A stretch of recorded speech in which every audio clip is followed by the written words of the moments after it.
Good evening and welcome. I'm Amna Nawaz. Jeff Bennett is on assignment. On the NewsHour tonight, President Biden makes a surprise visit to Ukraine, pledging further military support as the one-year anniversary of Russia's devastating invasion approaches.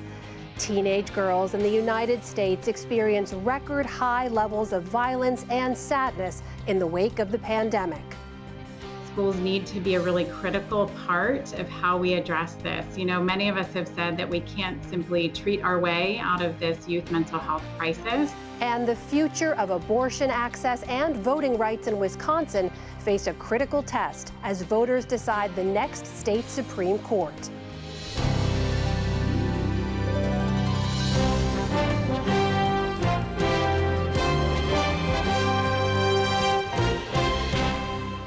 Major funding for the PBS NewsHour has been provided by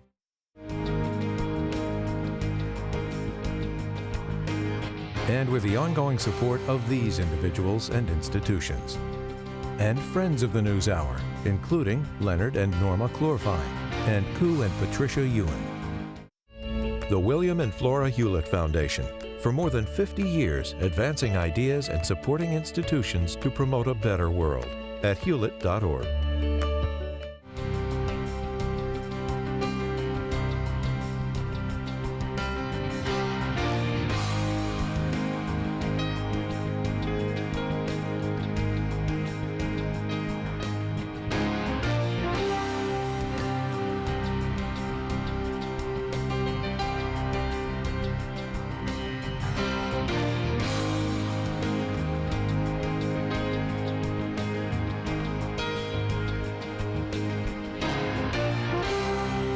This program was made possible by the Corporation for Public Broadcasting and by contributions to your PBS station from viewers like you. Thank you. President Biden has arrived in Poland tonight after making an unannounced visit to Kyiv, just days ahead of the one-year anniversary of Russia's full-scale invasion of Ukraine. The administration says it informed Moscow before Biden arrived.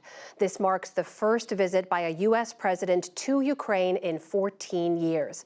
With the support of the Pulitzer Center, Nick Schifrin reports from Kyiv. At the end of a 5,000-mile journey, Commander-in-Chief visited a capital at war to provide an embattled country a show of solidarity.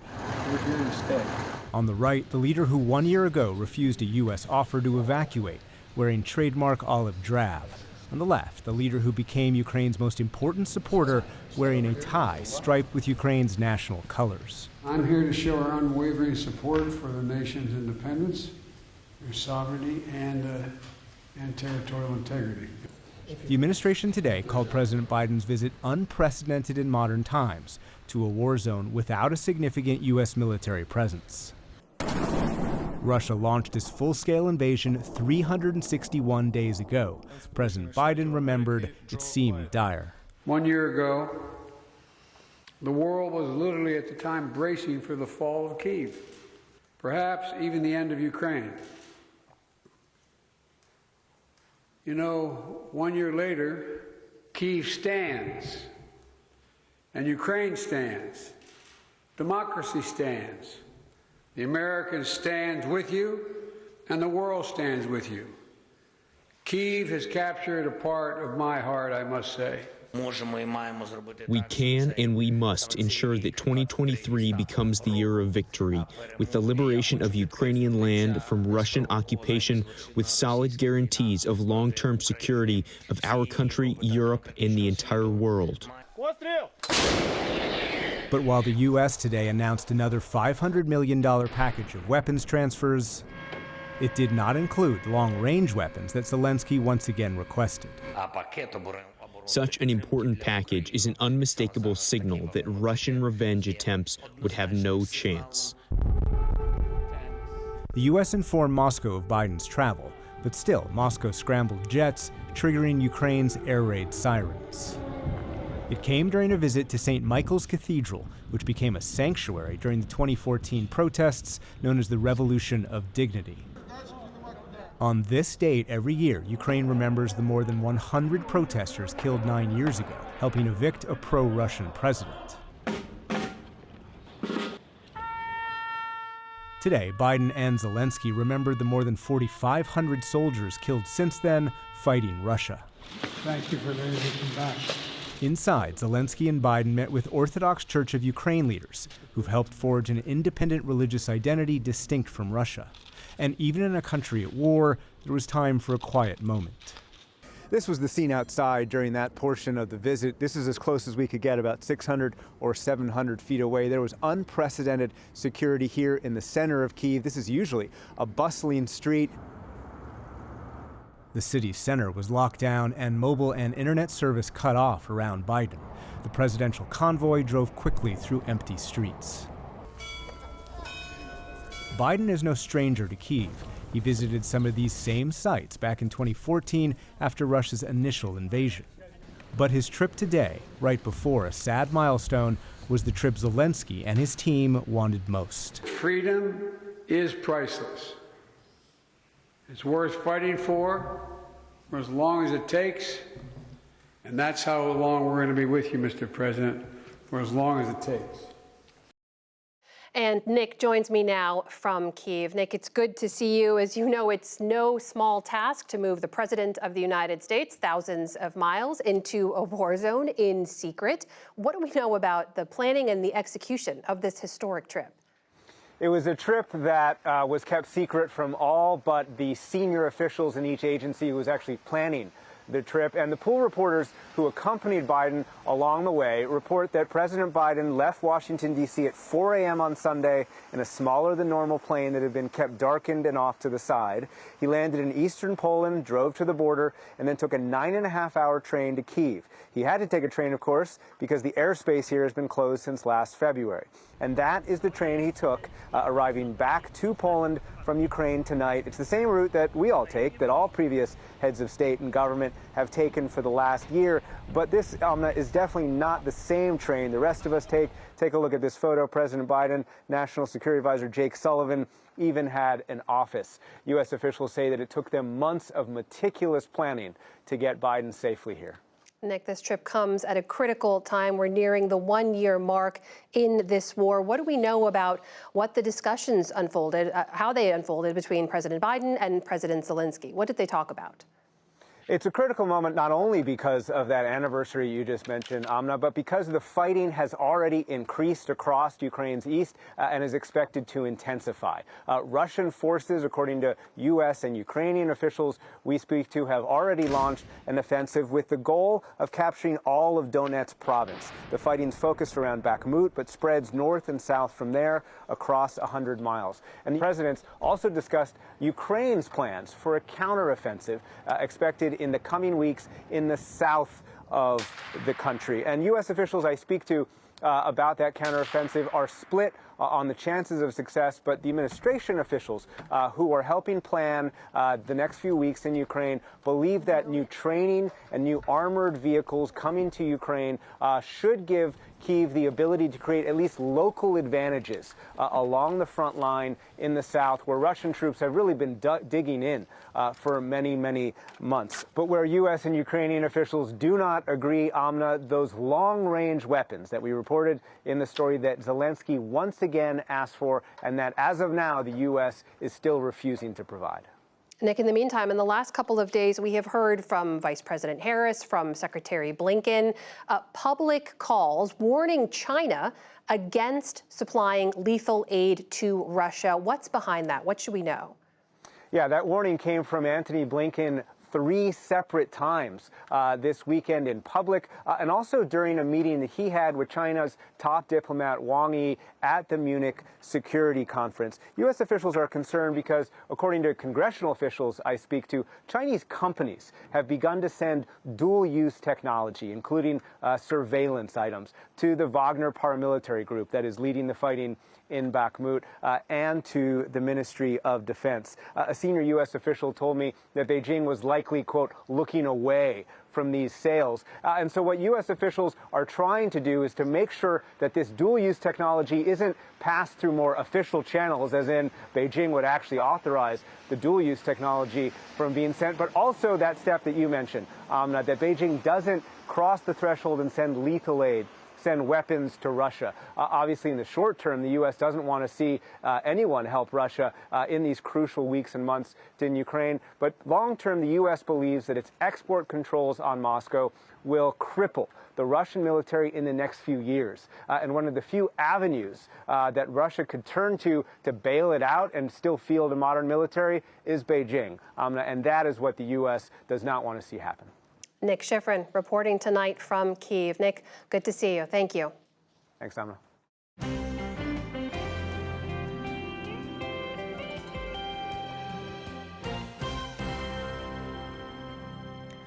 In the day's other headlines, a new late-night earthquake touched off more terror across the Turkey-Syria border region.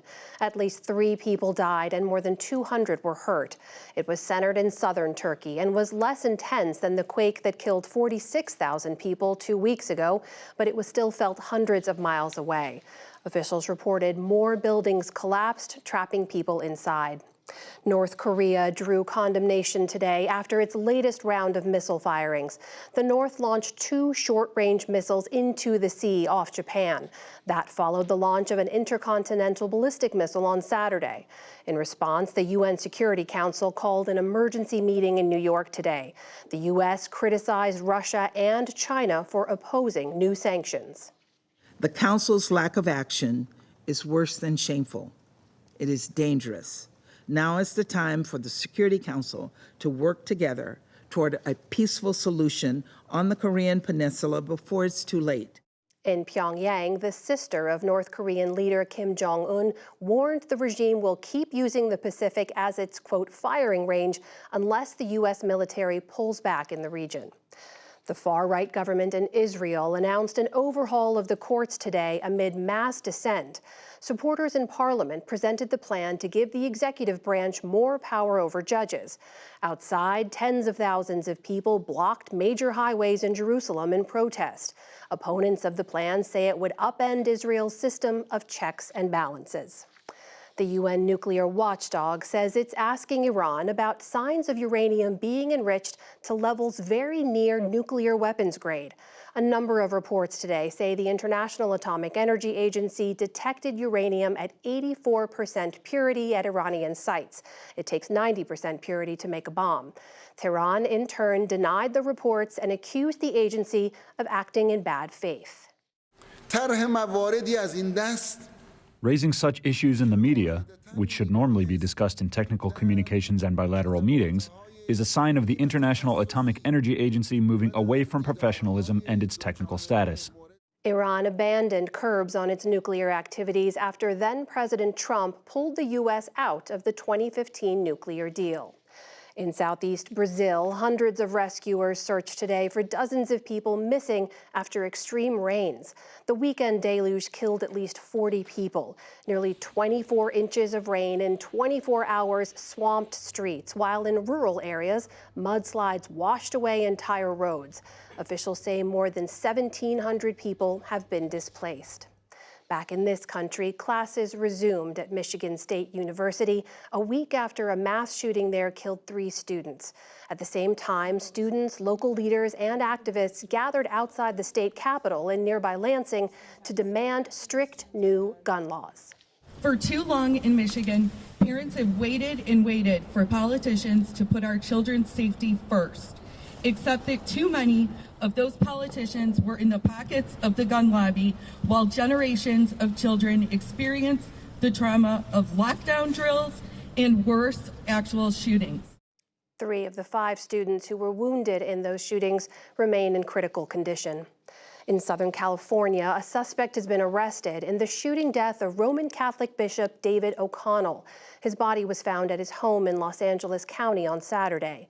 Last night, community members held a vigil expressing condolences and reciting prayers. Bishop O'Connell was 69 years old. The Transportation Security Administration reports it intercepted a record number of guns at U.S. airports last year, more than 6,500. That works out to about 18 per day. The number of guns found at TSA checkpoints has been steadily rising since 2010. The only exception was 2020, when travel slowed during the pandemic. And prosecutors in New Mexico have refiled involuntary manslaughter charges against Alec Baldwin in a movie set shooting in 2021. He will now face a maximum 18 months in prison instead of 5 years if he's convicted. His lawyers argued the longer sentence requirement became law only after the shooting. Baldwin was rehearsing with a revolver that turned out to contain real bullets when it went off and killed a crew member. Still to come on the NewsHour, despite nationwide rejection, election deniers hold critical positions in Republican politics. Actor Michelle Yeoh discusses her Oscar-nominated performance in Everything Everywhere All at Once. Animal shelters struggle as many pets adopted during the pandemic are returned. This is the PBS NewsHour from WETA Studios in Washington and in the West from the Walter Cronkite School of Journalism at Arizona State University. This week, we will mark 1 year since Russia's full-scale invasion of Ukraine with a series of stories. Tonight, the drone war. Nick Schifrin and videographer Eric O'Connor recently traveled to frontline units in Donetsk province and report on Ukraine's effort to modernize a war that's often seemed an echo from last century. In the forest outside Bakhmut, where two soldiers fight on their own, the sounds of war haven't changed for centuries. The Ukrainian soldiers fight with the weapons of yesterday and today. They launched their $10,000 Chinese drone up and over the trees they use for cover to hunt for Russian troops. It's the 21st century version of forward observing. The drone locates a Russian target and relays its location to the brigade's artillery commander. Before the war, the 33-year-old pilot was an engineer, which is his nickname that he asked us to use. Commander of our artillery sees this screen too, like monitor all the time. And from different angle, from different drones, they can react fast and quickly, and it takes approximately 3 to 5 minutes. 3 to 5 minutes from the time that you spot them until the time they can fire. Yeah, even faster. We're about a mile and a half here from the front line. We've heard distant artillery, even small arms, all morning. And this drone unit, just the two of them, operate completely isolated, separate from their unit. They called their drone an angel in the sky. On this day, his drone filmed as a Russian helicopter fired on Ukrainian troops. But he gave us other videos from the Battle of Kherson, where he called in the location of Russian tanks so one could be hit with a Ukrainian strike. They high weapons, high tanks, and we are like looking for our missions to find and give coordinates. Easy to say, yeah, but a little bit harder to be seen. In wars gone by, snipers hunted for other snipers. In this war, drone pilots hunt each other. And while you're using drones on the Russians, or the Russians using drones on you? Yeah, looking out for us too, and it's like a huge luck if you find another pilot. Sometimes we hunting in each other, because if you're not able to see what is the situation, your artillery is done. It's not working. You're blind. Yeah. So when you're not flying, you spend time in the bunker. We sleep in the bunker. They've been using this location for months, thanks to this bunker they happened across. He shows us some Ukrainian hospitality, thanks to a butane stove and some bottled water. It's a quick way to make a tea. He shows me how Ukrainians try to detect Russian drones. The Russians have their own countermeasures. And it's automatically detect your drones and shut down signal. So it's jammers. Yeah, it's really harmful. When you lost your drone, it's like you use your friend, maybe I would say. Really sad moment, because it's like you have some connection. I would say you are. It's like your partner. Yeah. Some partners have been around longer than others. This Ukrainian drone model has been flying since Russia's initial 2014 invasion. It's not as fancy, it specializes in photos. But its operators consider it older and wiser, much like they consider themselves. Their unit name loosely translates to old fogies. 59-year-old Commander Igor was retired and volunteered the day of the invasion. At the start of the war, the Russians had more artillery and drones, but now this balance has changed, and I can feel it every day, and we're better. Vitaly, the pilot, is 51. He grew up in far western Ukraine, flying model airplanes. Ever since I was 6, my hobby was airplane modeling. So in 2015, when I was called up, I understood that I could contribute the most by becoming a drone pilot. They're far from a main road, but not from the artillery that they're helping to aim. Each surveillance flight lasts about an hour. The only way to know what the drone has seen is by manually opening it and removing its memory card, which promptly goes into the van. We can't show the screen right now, but you're looking through photos that the drone has taken to reveal Russian locations. What can you do with those photos?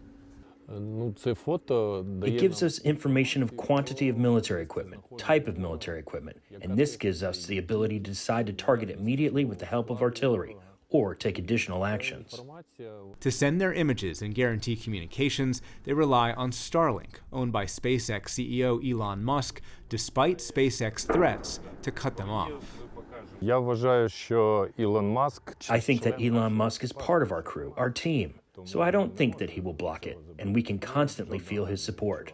Does the use of drones go both ways? Is it like a cat and mouse game? We don't see significant changes in Russian drones, except for the Iranian Shaheeds. That's a reference to Iranian-made Russian attack drones. They've struck the country's infrastructure and alongside Russian missiles have challenged Ukraine's air defenses. Senior U.S. and NATO officials tell PBS NewsHour Ukraine will run out of its mostly Soviet-era air defense within months. So the West is building a Western-only air defense system, including American Patriots, the National Advanced Surface-to-Air Missile System, the same system that defends Washington, as well as European systems, including from Germany and France. President Volodymyr Zelensky said this past weekend it would work. I believe that today, in terms of air defense systems, we are probably at the best level since our independence. But back in the van near the front, the team using old Ukrainian technology believes the West needs to accelerate its assistance. It would be nice if Europe and America would try and help finish this war as soon as possible, because it's up to them how quickly we can evict the invader from our land. They have no faith that can be accomplished soon, so they prepare for the next mission and help their comrades fight a grinding ground war with their eyes in the sky. For the PBS NewsHour, I'm Nick Schifrin, outside Bakhmut, Ukraine.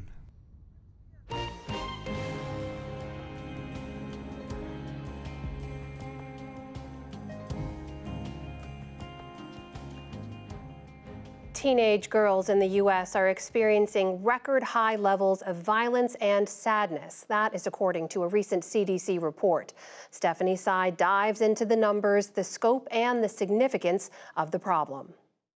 The CDC has been conducting this survey every couple years for 3 decades, and this new report is the first to measure the well-being of the nation's youth since the pandemic started. In 2021, the CDC saw an increase of mental health challenges across the board, but as one official said, it's girls in the U.S. that are engulfed in a growing wave of sadness, violence, and trauma. Nearly 3 in 5 teen girls reported feeling persistent sadness and hopelessness, double the rate of boys. 25% of girls reported having made a suicide plan, and 14% reported having been forced to have sex, a 4% rise since the last survey. What's more, 22% of teenagers that identify as lesbian, gay, bisexual, or questioning have attempted suicide in the past year. For a look at how we got here and what can be done, I'm joined by Sharon Hoover, co-director of the National Center for School Mental Health and professor of psychiatry at the University of Maryland School of Medicine. Sharon Hoover, thanks for joining the NewsHour. I want to jump right in because there's so many topics. The decline of youth mental health goes back at least a decade, but the numbers of girls reporting how much they're suffering really stands out in this report. Why do things seem to be getting worse for teen girls?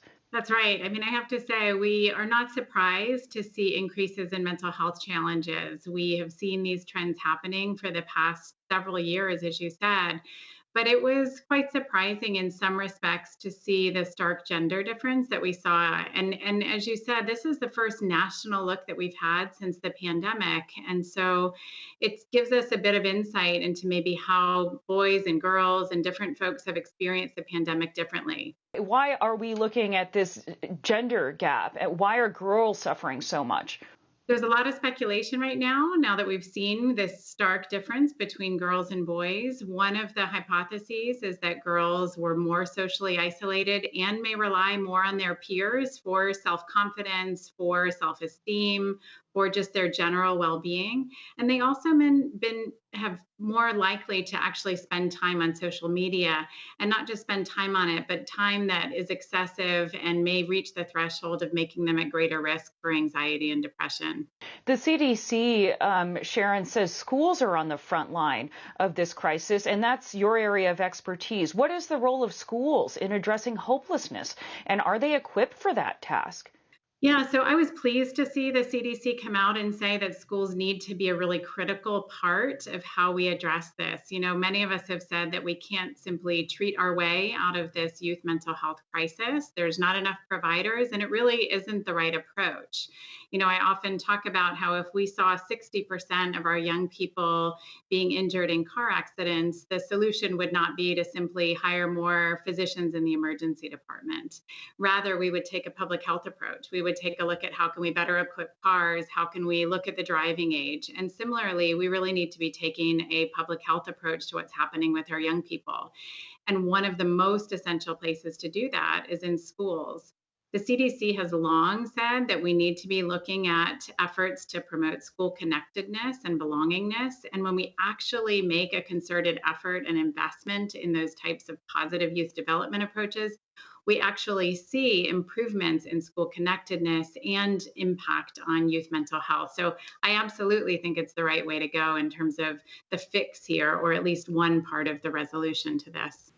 I want to come back to what was most startling to me about this report, which is that 14% of teenage girls report being forced to have sex, that they are experiencing rape and violence at much higher rates.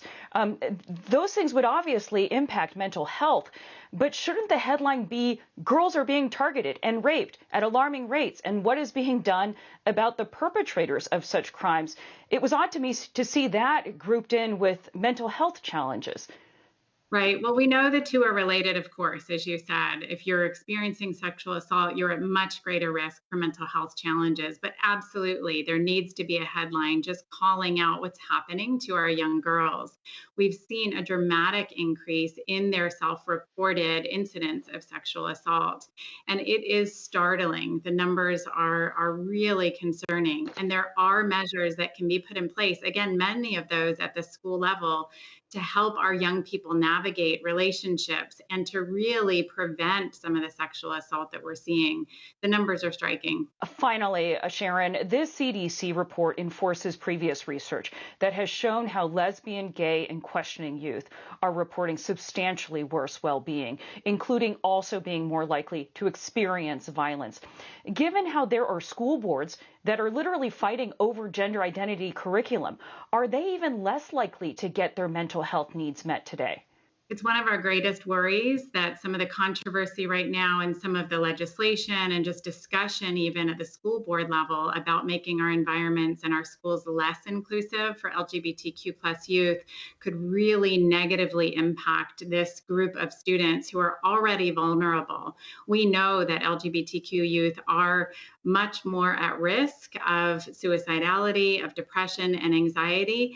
And we also know that there are solutions that can be put in place to help them with not only getting mental health supports, but also at a more public health level to really make schools a more inclusive, accepting place where they can feel that they belong. And we're very concerned about some of the legislation that we're seeing, some of the actions by school boards to make their schools less inclusive, which we feel and the data would support puts them at greater risk of mental health concerns. Sharon Hoover with the National Center for School Mental Health. Thank you so much. Thank you so much.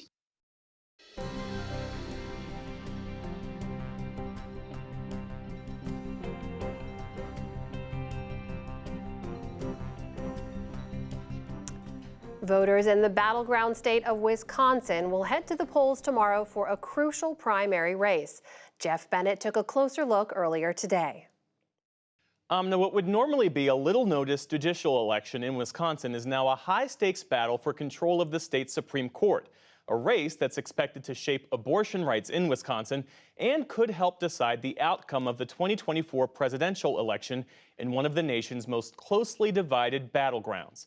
Zach Schultz is a reporter for PBS Wisconsin and is following this race. So Zach, first, help us understand why this Wisconsin Supreme Court race is so critical. Why does it matter on a national level? Well, right now, the court is have a 4-3 majority for the conservatives, more of the Republican-leaning members of the court. And this could flip it the other way. If one of the liberal candidates running wins, then for the first time ever, Democratic supporters feel they would have a good shot at winning some cases. But why it may matter nationally and in 2024 has to do with 2020, as a lot of things point back to. Wisconsin was one of the states where Donald Trump's campaign filed lawsuits to try and essentially overturn the results of the election. They tried to throw out tens of thousands of absentee ballots from Dane and Milwaukee counties to Democratic strongholds. And if the Supreme Court at that time had decided to take that case and rule in his favor, then it likely would have flipped the outcome of Wisconsin, which was decided to right around 20,000 votes total. So the court watchers are always looking at what's the makeup of the court, how conservative are these justices, and what might happen down the road with some of these big issues. Tomorrow's primary will feature 2 conservatives and 2 liberals, as you well know, running for the seat of a retiring conservative justice. And this race is nonpartisan, but the candidates have really staked out clear ideological positions, some of which they expressed in interviews with you. Obviously, I have to follow the law, but people are very, very concerned about a wide variety of issues. They're concerned about women's right to choose. They're concerned about fair maps. They're concerned about community safety. They're concerned about clean water. They're concerned about marriage equality. If you think as a candidate that you should be virtue signaling to attract the votes of a certain body of Wisconsinites, what you're telling them is that you are not committed to the constitutional order, and you're telling them that that politics should have a role in the court. Zach Schultz, tell us more about these candidates and what you learned from your interviews with them. Well, there are 2 liberal-aligned candidates and 2 conservative-aligned candidates in this race. And 15 years ago, they were a little more cautious in running for the court about being public about where they would stand. And now we're pretty much nonpartisan in name only. The parties are heavily involved in these races. So on the liberal side, we heard from Janet Protasewicz, who's one of the liberals. She's from Milwaukee County. She's been very open talking about that Wisconsin's legislative maps are gerrymandered. Conservatives say she's actively calling for that case to come to the court if she wins. There's also Judge Everett Mitchell, who is from Dane County. He's running on more of a social justice platform, trying to gain attention. He hasn't raised as much money, so his profile is not nearly as high outside of his home area. On the conservative side, we heard from Daniel Kelly, who is actually a former justice on the court. He was appointed and then lost his re-election bid in 2020. And he says that had to do more with Joe Biden and Bernie Sanders being on the same ballot the same day for the Democratic primary in the 2020 presidential race. And then finally, Jennifer Doro is another conservative, and she gained a lot of attention by presiding over a very high-profile court case recently of a man who drove a car through the Waukesha Christmas parade a couple years ago. And so she gained a lot of notoriety from that. So that's our 4. One indication of how much is at stake is the outside money, the millions upon millions of dollars being spent. And is it right that there is more outside money being spent in this race than the candidates are spending themselves? By the end, that will certainly be the case. Right now, there's still Wisconsin money that's been in play early on. But Daniel Kelly, who we heard from, one of the conservatives, already has said that he's got more than $20 million in outside special interest funding lined up, ready to be in play for him if he makes it through this primary. We've seen heavy fundraising by both the Democratic Party, which they expect to spend, and some other liberal-aligned groups that they'll be putting in play. And yeah, some of the candidates are raising $20,000 at a pop from out-of-state people that once they learn about this race, they're deciding this is where they want to invest their money this spring. The 2 top finishers will advance to the general election in April. What's the level of awareness, what's the level of enthusiasm among Wisconsin voters right now for this race in particular? Well, for this race, it's starting to heat up. Of course, for people that actually follow politics closely in Wisconsin, this has been on the radar actually for a couple of years. For us political junkies, we've known this race was coming and that it had the ideological balance of the court hanging. And it's been waking up everyone else. But it's starting to become more aware as you travel around the state to areas that kind of like to turn off once the presidential or the gubernatorial elections are done in the fall.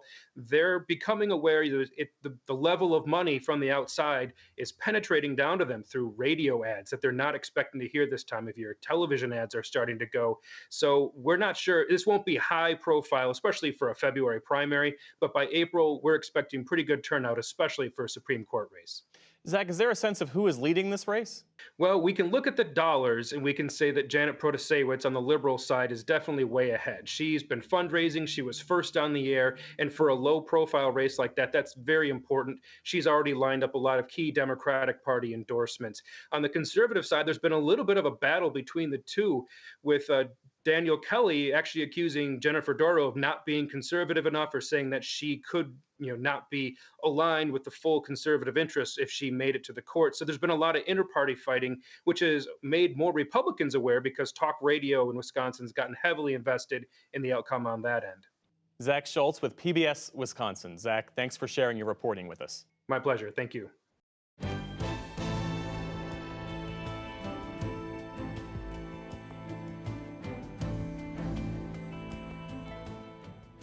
Over the weekend, Republicans in the key state of Michigan voted to make a well-known election denier their new party chairman. Kristina Karamo ran on her doubts of the 2020 election process and her refusal to concede her own loss for Secretary of State last year. And she's not the only new party chair fanning those flames. Our Lisa Desjardins joins us with more. Lisa, good to see you. Good to see you. So Kristina Karamo's not the only one. Where else are we seeing election deniers run Republican state parties? Let's take you through the map, and each of these candidates is a little bit different. Now, party chairman first, Kristina Karamo, as you said, in Michigan. This was Saturday night that she was elected in a contentious election in Michigan. But then after that, let's look at Kansas. There, a man named Mike Brown is the new party chairman. He was elected a week ago. He ran ads last year in his Secretary of State bid, questioning the 2020 election and raising that debunked Dominion voting idea. That was part of his failed campaign for Secretary of State, now the party chairman in Kansas. Then let's go to two others who are not outright deniers, but these are folks who have raised doubts or allowed these doubts to fester. There, you see in Florida, the new Florida Republican chairman, Christian Ziegler. He is someone who says he wants to move forward, move past 2020. He was at the January 6th rally in Washington, but he condemned the actions that day later on. Then in Arizona, another swing state, Jeff DeWitt, similarly a former top Trump official. He was elected party chairman there 3 weeks ago. He beat an outright election denier. So in some places, this is a question of how far right you are. But he is someone who overtly has gone out of his way to not answer questions about whether 2020 election was legitimate or not. Tell me more about Kristina Karamo in Michigan, though, because she lost her race for Secretary of State. Why would Republicans put her in charge there? These are important races because in part of the 2024 election cycle, this is a big swing state. She ran specifically on a platform of not trusting the Republican Party, not trusting government. I want to play a clip of her speech in the nominating contest this weekend. We need to fight to secure our elections. It's the reason I did not concede after the 2022 election. Why would I concede to a fraudulent process? Now, if you look at what was going on in Michigan over the weekend in that state party convention, there were 3 ballots, and it was described as in part chaotic, rowdy. She raised not only questions about 2020 and 2022, but about this election also. The process there in this weekend's vote was called into question. They had to do hand counts. That is part of this movement, saying all voting should be by hand and counted by hand. And that won out with the faithful there in Michigan. Now, I want to raise that she also really seemed to edge out another competitor who was also a very overt election denier by talking about Judeo-Christianity, by being a Christian nationalist especially. We reached out to her. Her past claims have been debunked, including a lawsuit that was rejected by a judge saying there was no evidence at all. He was saying that it was dramatically devoid of evidence. Her campaign and folks did not respond to us. But, you know, in Michigan, this is something that I think we're going to have to watch as she just becomes the party chairman just in the last couple of days and hours. So you've been talking to strategists and lawmakers connected to all of these states, Republicans in particular. What do they make of this? Republicans, it depends on the state. In Florida, for example, they say they've made gains. They feel good about where their party is at in general compared to these other states where we've seen them lose races with these kinds of candidates. Michigan, for example, we know of at least one congressional seat that Republicans feel they should have had, but they nominated someone who was a denier last time. There is concern there. One Michigan Republican told me even they're concerned this has become a cult-like atmosphere, and that's coming from a real conservative from that state. What about Democrats? They've long said this is a danger to democracy, this kind of election denials, and what are they saying? I think there's concerns about democracy from both parties, but Democrats are waiting to see. They are wondering if perhaps Kristina Karamo, who was not endorsed by Trump this time around, indicates the base is moving even past Trump.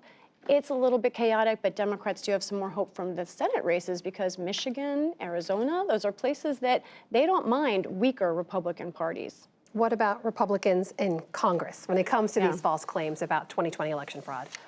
No one, I think, has been more concerned about this, but probably said less than the Republicans in Congress, who arguably believe that they lost the U.S. Senate because of election deniers and should have had a bigger majority in the House. Now, there are few of them that are still denying the election. There are a couple, though. Paul Gosar, just in December, retweeted something from President Trump saying it was time to terminate the Constitution. But apart from all of that, I think it's important to remind folks that the temperatures on the Hill are trying to turn down, even as we see the base temperatures continue to rise. We saw in Fulton County, Georgia last week in that investigation that could include former President Trump. The grand jury there came to this conclusion, which remains one of the bottom lines here, Amna. We find by unanimous vote, the grand jury wrote that no widespread fraud took place in their case in Georgia 2020. However, Republican Party chairmen now are still raising that false claim. Critical issues. I'm so glad you're covering it all. Lisa Desjardins, thank you so much. Thank you.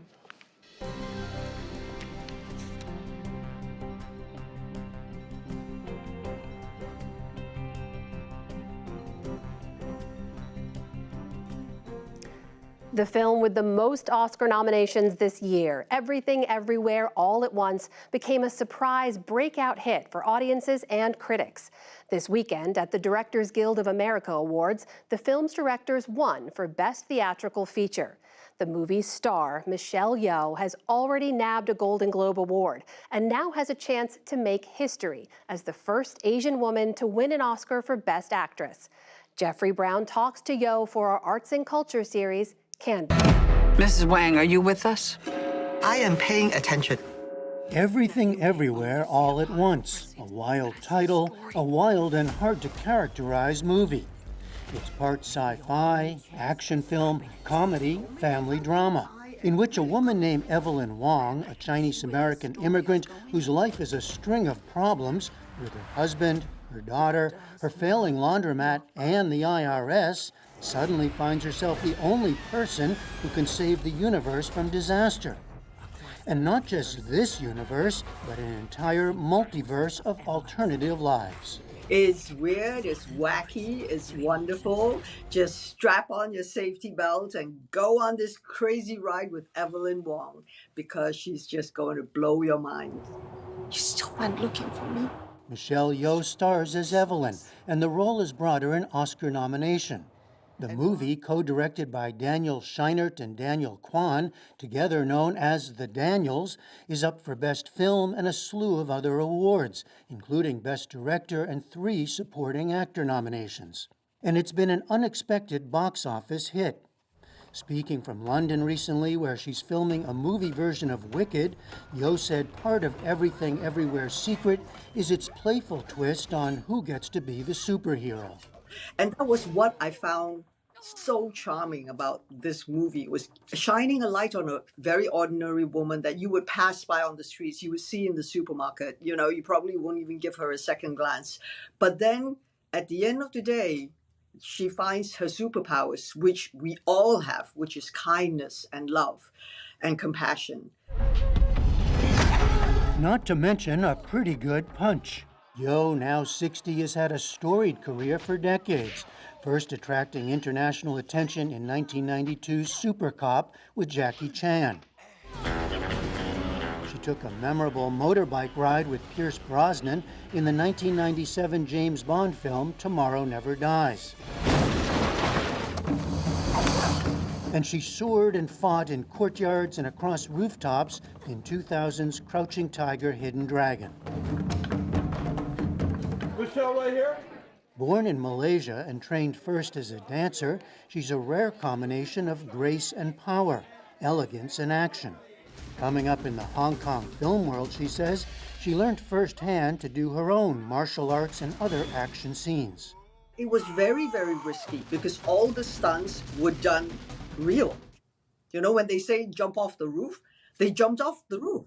You know, and then I will never forget when the stunt coordinator said to the stuntman who was bouncing off the railings and staircase, and he said, that was too comfortable. I'm like, how did bouncing off the staircase look comfortable? But what he meant was like, it didn't have that boom, boom, pa. And I wanted to show that women need to be strong and independent and physically capable to do this. You know, you have spoken about as you age as a woman, as an actor, the roles perhaps change, they might become more limited. What I was most opposed to, much as I love my superhero guys, is like, why do they get to rescue, go out and save the world? And they'll do it with my daughter and not me. So, you know, it's like, no. I refuse. I would like to be given the opportunities. Yeoh has also helped lead the way in a change in Hollywood that's brought Asian actors to the forefront, notably in the 2018 blockbuster Crazy Rich Asians. When Crazy Rich Asians came out in 2018, it sort of lit a fire and say, please look at us. We can be leading men and actresses. We can be funny and we can be this and we can be that. It's just like embrace us and give us the opportunity. You now have the opportunity to become the first Asian woman to win the Oscar for Best Actress. How important would that be for you? You know, when I was told, I think I sort of ping-ponged against being shocked. Like, no, it can't be. I mean, all of us said, are you serious? Because I know of such amazing, great actresses that came before me. So how is that even possible?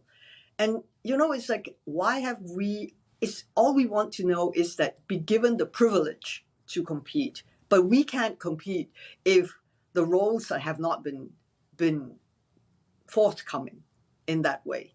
I mean, my ideal world is after this is to see that when it's, for example, Wicked, I'm playing Madame Morrible, a role that has always been a Caucasian woman's role. And our dream is there will be no more roles written only specifically as an Asian, as an African American, as a this, as a that. But if you are capable of doing it, you should be given the opportunity to have that privilege. And I hope this just changes everything. It has to. It's a complicated moment, even as Everything Everywhere All at Once and other films begin to change the cultural landscape. Violence against Asian Americans has grown in this country, and global tensions between the U.S. and China rise.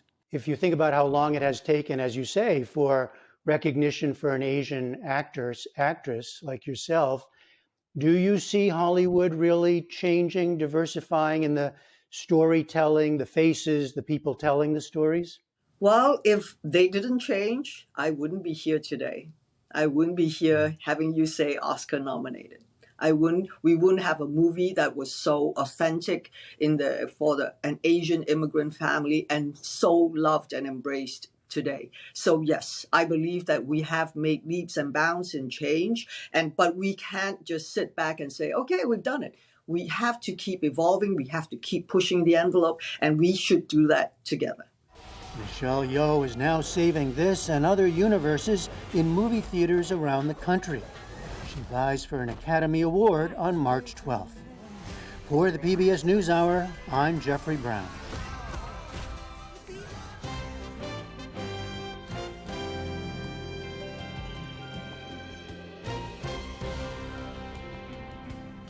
Rescue shelters are feeling the pressure these days. Too many potential pets, not enough people adopting them. Inflation has made owning and caring for a pet more expensive, leaving some owners struggling to afford rising costs. Our deputy senior producer of National Affairs, Courtney Norris, and associate producer Dorothy Hastings have this story. America's animal shelters are in crisis. Many are at capacity and understaffed, with adoptions lagging. In fact, animals are sitting in shelters for longer stints of time than they have in 4 years. At the Humane Rescue Alliance in Washington, D.C., CEO Lisa LaFontaine has seen a dramatic decrease in adoptions over the last 3 years. Our intake of animals is up 4%, but our adoptions of animals are down 10%. And like many other shelters, LaFontaine has seen some owners return dogs, cats, and even bunnies. She's had to get creative to ensure pets don't come back here. If your animal has a minor medical condition and you can't get a vet appointment or can't afford it, you can bring the animal to us. We have a wonderful hospital here, and our doctors will treat your pet and you can pick them back up. And last year, we were able to keep 642 animals with their people, with the families who already loved them. Roughly 200 animals currently await adoption at the Humane Rescue Alliance, like this dog, Maccabee, who thought our microphone was his new chew toy. At a recent adoption event they hosted, Taylor and her boyfriend Nicholas welcomed the newest member of their family. I'm working from home, so that makes a huge difference. Yeah, I feel like we can make sure that she feels comfortable and just be around all the time, which makes I just love that. But many Americans are returning to the office, making it a difficult time to own a pet. 23 million U.S. households adopted a pet during the pandemic. But as inflation continues to squeeze the wallets of Americans, rescue shelters and organizations are tasked not only with getting more animals into homes, but keeping them there. And it's a national problem. According to a recent Forbes survey, 44% of pet owners in the past year have had to pull out their credit card to pay for their pets' expenses. There's no question that pet ownership is getting more and more expensive, and some folks on the lower end of the income spectrum are just going to get priced out. Matt Schultz is chief credit analyst at LendingTree. According to one of their surveys last fall, a quarter of owners are struggling to afford the cost of their pet amid inflation, and nearly 1 in 4 have taken on debt from pet care. And less populated areas are hit even harder. In Dumfries, Virginia, an hour outside of D.C., Sherry Turner runs the Humane Society of Northern Virginia. Lately, the request from owners looking to rehome pets is exceeding the number of adopters. This pup, Ellie, was recently surrendered. Her owner could not afford to pay for her medical needs. Rescues are expected, or shelters are expected to go and pick up that slack and pay for whatever wasn't done medically, and to work with the training just so that they can be adoptable. Those are some of the impacts that we see and we feel. Virginia-based rescue, Lucky Dog, has no shelter. They partner with organizations like PetSmart to host adoption events. Lucky Dog director Myra Horowitz has seen some adopters struggle. Maybe they've lost their job or something has happened and they're asking us to take the animal back.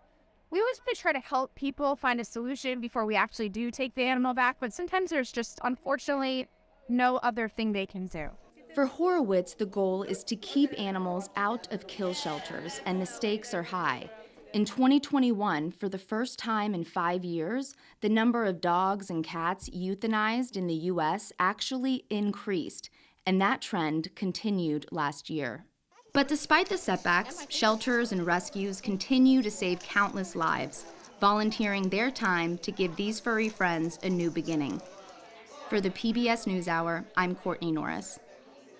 It's enough to make you want to bring another dog into your home. Just kidding, honey. You can learn more about those pets and the challenges animal shelters are facing online at pbs.org/newshour.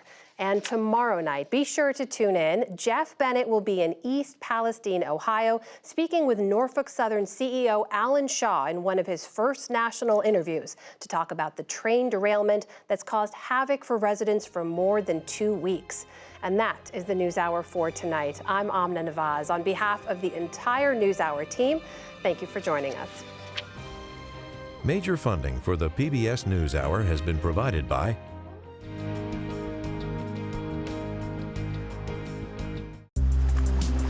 Actually, you don't need vision to do most things in life.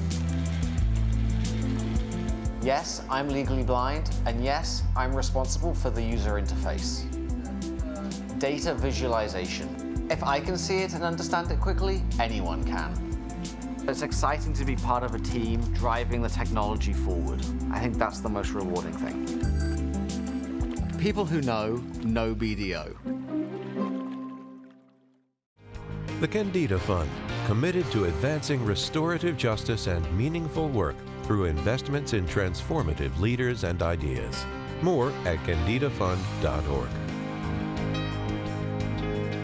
Supported by the John D. and Catherine T. MacArthur Foundation, committed to building a more just, verdant, and peaceful world. More information at macfound.org. And with the ongoing support of these institutions.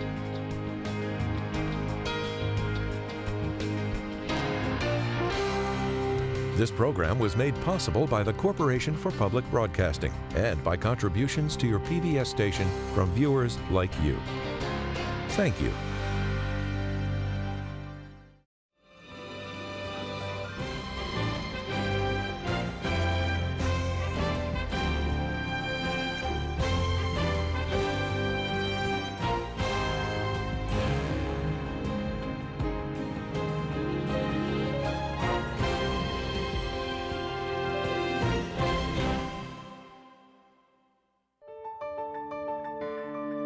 You're watching PBS.